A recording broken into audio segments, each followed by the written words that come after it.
Hi, I'm Shashank Bhargava, and you're listening to Three Things, the Indian Express news show. In this episode, we talk about a former UP minister and his wife being prematurely released after being convicted in a murder case. We also talk about the extreme mental health issues that students face at India's biggest coaching hub. But first, we talk about Neeraj Chopra, the 24-year-old javelin thrower who on Sunday won a gold medal at the World Athletic Championships. And that is another great throw. Neeraj Chopra will take a global gold again. It was the top of the podium in Tokyo. With this achievement, Chopra once again scripted history, becoming the first Indian to win a gold in the World Championships. And what's noteworthy is that he has been performing consistently well ever since he clinched a gold medal at the Tokyo 2020 Olympics. In fact, his performance has only gotten better since then. Indian Express's Nihal Koshie, who has been tracking Chopra's career, says that he has been so consistently impressive that he has set a very high bar for Indian fans, almost spoiling them. We have taken it for granted now. Like, we never had an athlete at this level. Now, Neeraj Chopra medal to mil jayega. And last time Neeraj was saying after the World Championship, like, now people just relax. Like, I can't win a gold every time, you know. So that is how much he spoiled us. To know the reason behind this consistency and what this latest win means for Indian athletics, my colleague Utsa Sarmin speaks to Nihal in this segment. Nihal, how would you describe Chopra's performance in the World Athletic Championships? It was a phenomenal performance because he's the first Indian athlete to win gold at the World Championships, World Athletics Championships. And last year he had won silver. He's upgraded to gold. And also the fact that once again at a big event, he did what it takes to medal. Like, Chopra is one athlete who is amazingly consistent. If you just look at his throws post-Tokyo, when he won the Olympic gold, his top 10 throws of them, currently, 9 are more than what he threw at Tokyo. So here's an athlete who doesn't fade out, who doesn't come and just throw one big throw. Like, we've had so many athletes from India who come and perform once and then they just fade out or they disappear or they have, injuries happen to everyone, but they can't bounce back from injuries. Our country has always seen these athletes who do well at home, but not at the world level. But Chopra is outstanding that way. So consistent, delivers under pressure. So we have here one bankable star who, like, he's sort of spoiled Indian fans. And what do you think makes him so consistent? How does he manage to do it? I think there are multiple factors. Like, a lot of athletes are determined and focused and all. But the thing with Chopra is he's taken it to another level. You know, he has a good coach, he has a good physio who travels with him. But more than that, he's also become a student of the game. In 2019, he had an elbow injury. So before that, he probably sort of was more into like training, you know, like his physio was telling me that even if I told him to take an off day, he would be a little reluctant. But now he sort of listens to his body. His coach says that his attention to detail is like a Formula 1 car driver. So he wants to know, why am I eating this? Today I'm doing this exercise fine, but why am I doing it today? How will it help me? He's trying to be a student of the game. He also knows like how his body reacts. He knows his body better, which is very important in an event like the javelin throw. Because of the way they run on the track, you know, the cross steps and they turn and they throw and the force they exert in the blocking leg, there can be a lot of injuries. Chopra himself has his share of injuries. So that is one advantage. The second thing, Neeraj Chopra is a very good all-round athlete. If he wasn't a javelin thrower, maybe he would have been a good decathlete. He can sprint fast, he can jump, he can run, he's flexible, and more than that, he's very athletic. So he's naturally gifted. Of course, he works very hard, but he's naturally gifted. And he, unlike, say, some of the Germans or the Scandinavians or even some of the throwers from African countries, he's not a physical thrower. It doesn't mean that he won't get injuries, but he doesn't depend purely on power. It's more about elasticity, more about technique. His technique has evolved. Right, and you have written that Chopra also has a lot of self-belief. How does that help him with his game? Yeah, he has the self-belief. He says that yesterday he was saying after a competition that I know that even in the sixth throw I can produce a big throw. And that is what he's been doing. Like, I don't think he's finished outside the top 3 since in almost 5 years. So that is just phenomenal. It's phenomenal belief, and it comes with the fact that he trains scientifically. His coach is a biomechanic expert. You have put in the hard work. You have gone and traveled around the world. You have competed with these athletes many times. You are used to staying abroad. You are used to the foreign diet. you're used to the training facilities, then you get that belief, It just doesn't, it's not that he's confident. You can be confident, but you may not be good enough. See, you can be overconfident, but that's not going to help. Chopra's not like that. He's done his hard work and he's won across the world. So he has the belief that he can pull it off. And another significant thing about Chopra is his sportsmanship. And we saw that this time in relation to his co-finalist, who was Pakistan's Arshad Nadeem. Now, multiple posts showcasing the Inter-Pakistan rivalry were being circulated on social media just before the finals. And this is something that we have seen in the past as well. So tell us, what was his reaction to these kinds of posts?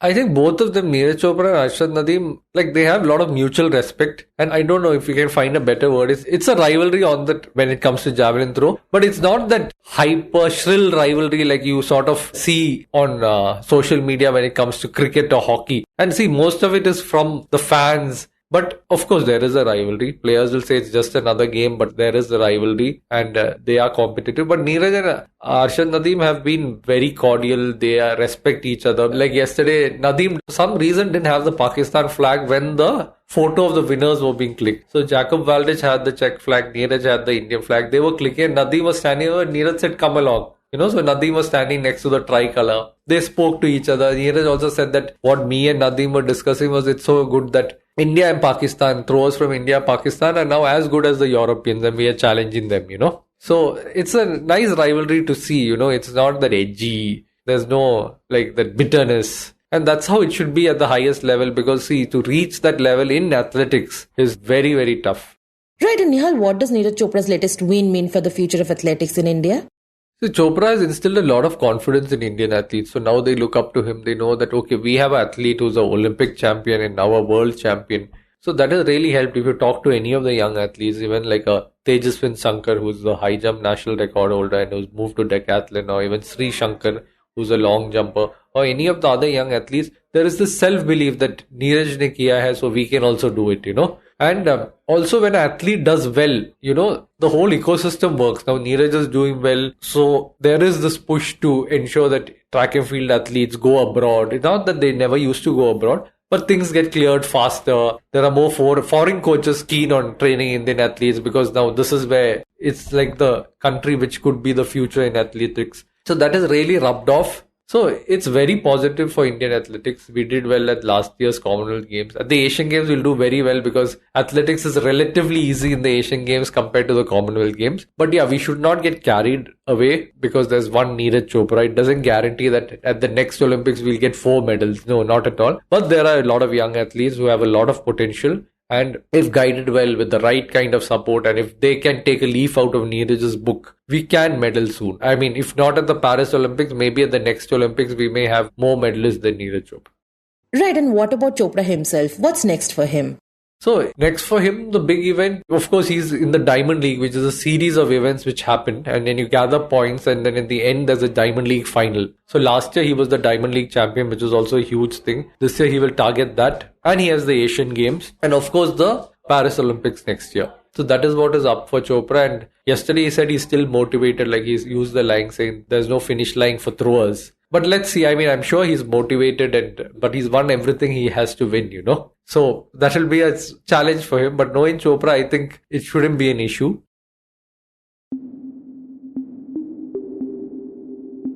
And next we talk about UP.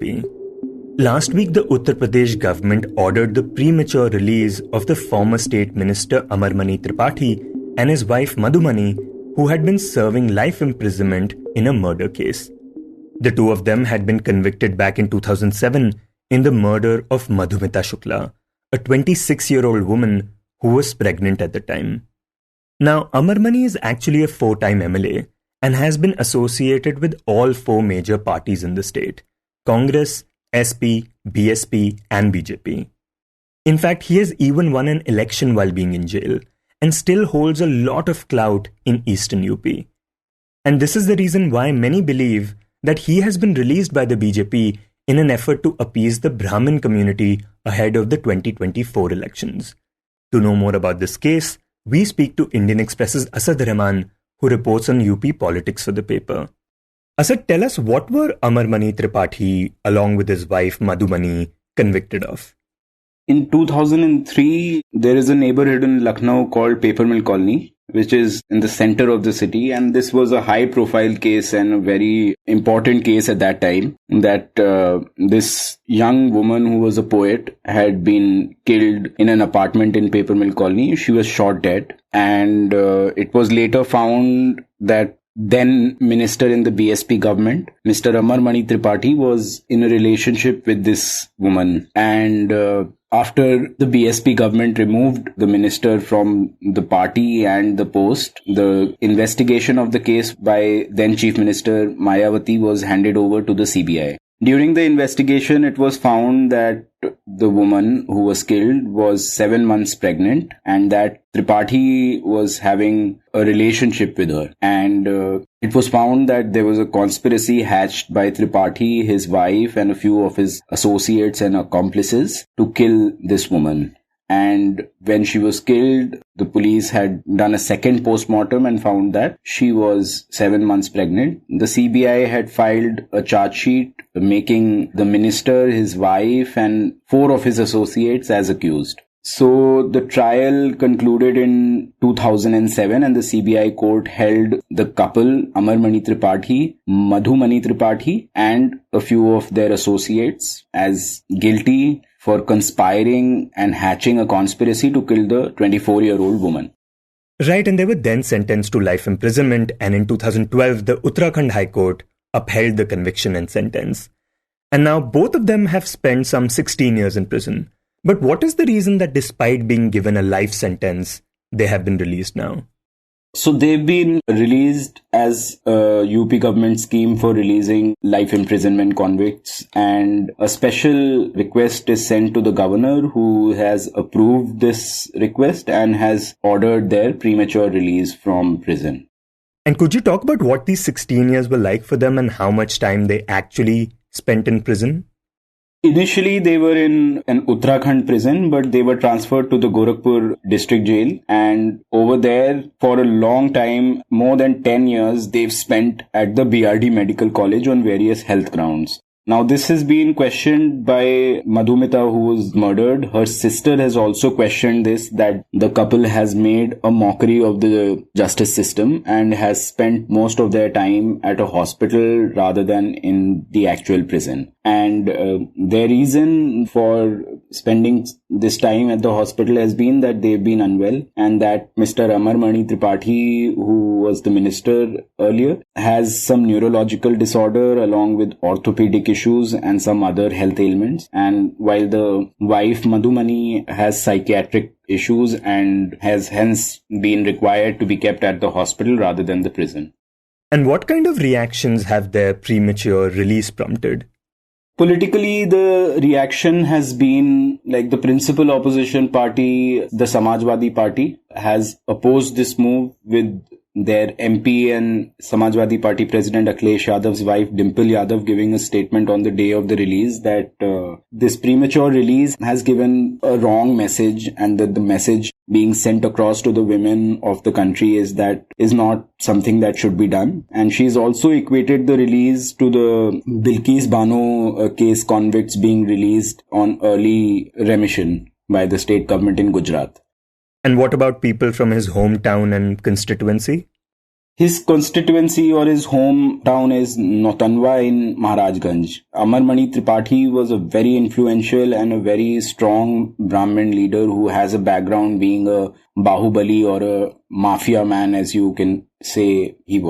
His career in politics started as a mafia, and later on he built this image around himself of being pro-development and being a people's man. And the reaction from his people while we were on the ground talking to people in Notanwa, which is a small town in Maharajganj, which is around 300 kilometers from Lucknow and is in eastern UP, which has a great influence of Bihar. Eastern UP is very close to Bihar and has an influence from that state and has some aspects of society from there. And the people in Notanwa are thrilled, one can say, and are excited to see that their leader has been released and that he may soon make an electoral comeback or make a comeback in politics. And they are waiting for Amarmani to be discharged from the hospital where he's still undergoing treatment. And they hope that he comes back in politics, and they're willing to rally behind him when that happens. Right, and in this regard, many believe that Tripathi has been released by the BJP to appease the Brahmin community, because Tripathi, of course, is from the Brahmin community. So tell us more about these allegations, and what is the reason that despite spending so much time in jail, he still remains influential in the region?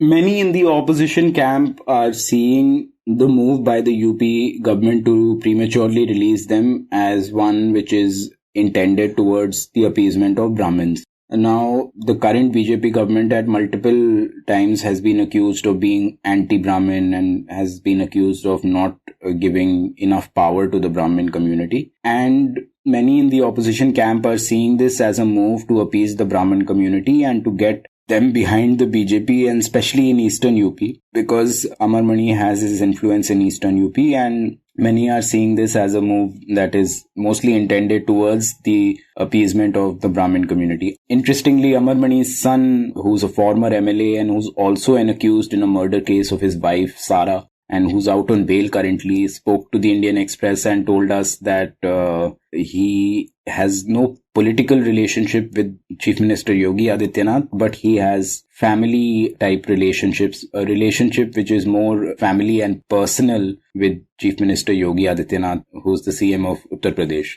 So that is also a hint towards the fact that there is some backing from the BJP which has facilitated this premature release of Amarmani Tripathi and his wife Madhumani. But the family has still not divulged any details as to what the next move of the family is going to be politically. Aman, who we spoke to a couple of days ago, says that his is a political family, and he hinted that they will be active in politics and next year's election they will be active. But he did not reveal what the role of the family will be in the 2024 Lok Sabha elections. But it does seem like they are going to play a role in the elections next year.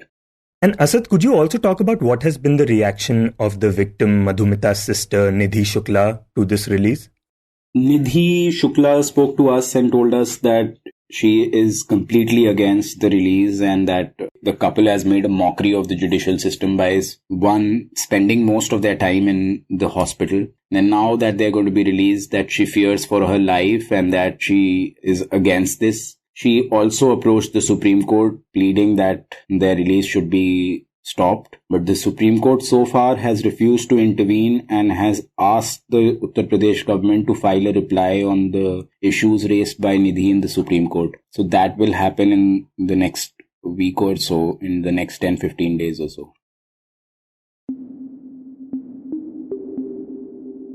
And in the end, we talk about a spate of suicides at one of India's biggest coaching hubs, Kota. Earlier this week, 2 students studying at coaching institutes in Rajasthan's Kota died by suicide. Both students were preparing for NEET, the medical entrance test. When we spoke to Indian Express's Deep Mukherjee, he told us what happened.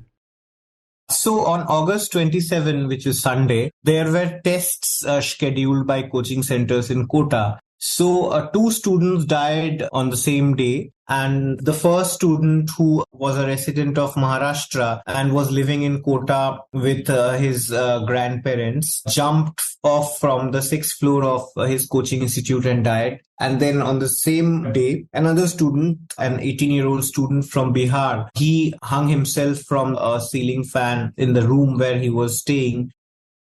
And following these 2 deaths, coaching institutes in Kota were banned from conducting any tests and examinations for a period of 2 months. Now, what's really concerning is that suicides in Kota are not a new phenomena. Over the years, several students studying inside the city's multi-crore coaching industry have taken this drastic step. For example, this year alone, the coaching hub reported a total of 23 such deaths, the highest in the last 8 years. And Deep says the main reason for this is the extreme levels of stress. So the main reason why the students commit suicide is stress, mental fatigue, and also the depression that comes in often because they are living in a state which is not their like home state, and they're cut off from home, from their families. They live here in a very stressful environment where they have to attend coaching classes for long hours. Then they have to study at home. So without their families, at times the students are very stressed, and that's how they at times take this extreme step. To know more about this environment and the steps the local authorities have taken, Deep joins my colleague Rahel Philipose. So Deep, to start with, can you talk to us about how Kota has grown to become home to this thriving coaching industry?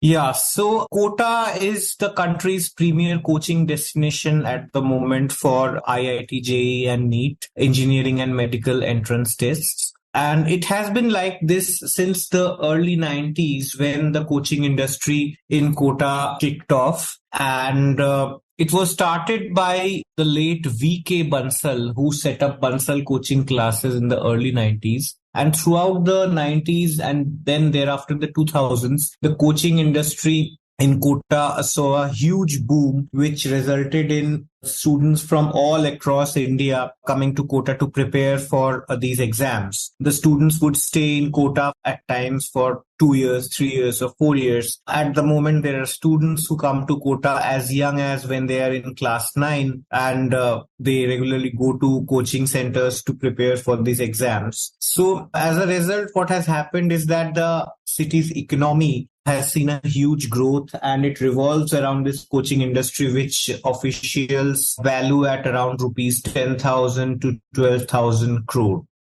Right. And alongside its rise as a coaching hub in the country, Kota has also earned a bit of a negative reputation because of the rising number of suicides being reported among students, right?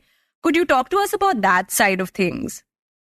Yeah, so student suicides have been consistent throughout the years. So if we go by the data of suicides in 2015, 17 students committed suicide. Then the figure was 16 in 2016, then 7 in 2017, 20 in 2018, 8 students died by suicide in 2019, 4 students died in 2020, and in 2021 there were 0 suicides because all the students had left Kota in the wake of the COVID-19 pandemic. And then again in 2022 the figure was 15 and 23 students have died so far. Right. And over the years, both coaching institutes and local authorities have made efforts to curb these deaths. Could you talk about some of these measures and whether they've been well received and well effective? Yes. So recently on August 16, the Kota District Administration issued an order making it compulsory for hostels and PGs in Kota to install spring-loaded fans. So the reason behind this is that spring-loaded fans cannot bear a weight of more than, say, for example, 20 kgs. So if a student tries to commit suicide and hang themselves from the ceiling fan, the fan will collapse and it won't be possible to die by suicide by hanging. So this is one order, and it also kind of exposes the helplessness of the administration because suicides have become so prevalent in Kota that despite the fact that there are other methods such as engaging motivational speakers, counseling students, and also giving them weekly off from coaching centers, but the suicides have been continuing unabatedly, and as a result this initiative was taken. And another decision is to install like safety nets near hostels and coaching centers so that if a student tries to jump, then the net would save that person. But having said that, all these measures are again superficial and there are multiple methods of suicide. So if a student wants to commit suicide, there may be 1,000 ways, and it would not be possible for the administration to introduce initiatives or measures to prevent suicide through the usage of all these various avenues. So as a result, there is a sort of a helplessness of the administration in this matter. Right. And Deep, just recently, a helpline number was introduced for students at Kota. Could you talk about how it works and what the response has been so far? Yeah, so the Kota student cell was constituted in June this year, and ever since that was created, there are separate teams of the student cell which have been reaching out to students in hostels, coaching institutes, or randomly talking to them like about whether they are having any problems, whether the issues that they're facing, if they need any assistance. And so there is also an helpline on which students can call and share their issues and take help of the police. The entire point of the student cell is that it is trying to communicate to the students that they can share with them what they may even hesitate sharing with their parents. So they are their guardians away from home. And since the helpline started and the teams reached out to various students, several cases have been coming up. For example, there was one student who told the student cell that he wanted to join the defense forces and didn't want to study medicine. After that, the student cell counseled him and his parents. One student also reached out to the student cell saying that his family wanted to forcibly marry him off, and then also the student cell counseled the parents of that student. Right, and Deep, besides this, have you seen any action taken by the state government in addressing the issue? So suicides have been happening since a long time in Kotas and during both Congress and BJP regimes. But the government has set up a committee to find solutions to prevent suicides. Recently, an interaction between Chief Minister Ashok Gehlot and representatives of coaching centers was held earlier this month. And during the interaction, Chief Minister Gehlot kind of rebuked the coaching center representatives, saying that coaching has been turned into a commercial activity. Coaching centers publish front page ads in newspapers even more than political parties. And the government kind of highlighted the need to ensure that it is not only restricted to a commercial activity, but the well-being of students is also kind of attended. You were listening to Three Things by the Indian Express. Today's show was written and produced by me, Shashank Bhargava, with help from Utsa, Sarmin and Rahel Philipose, and was edited and mixed by Suresh Pawar. If you like the show, then do subscribe to us wherever you get your podcasts. You can also recommend the show to someone you think will like it, share it with a friend or someone in your family. It's the best way for people to get to know about us. You can also tweet us at Express Audio and write to us at podcast@indianexpress.com.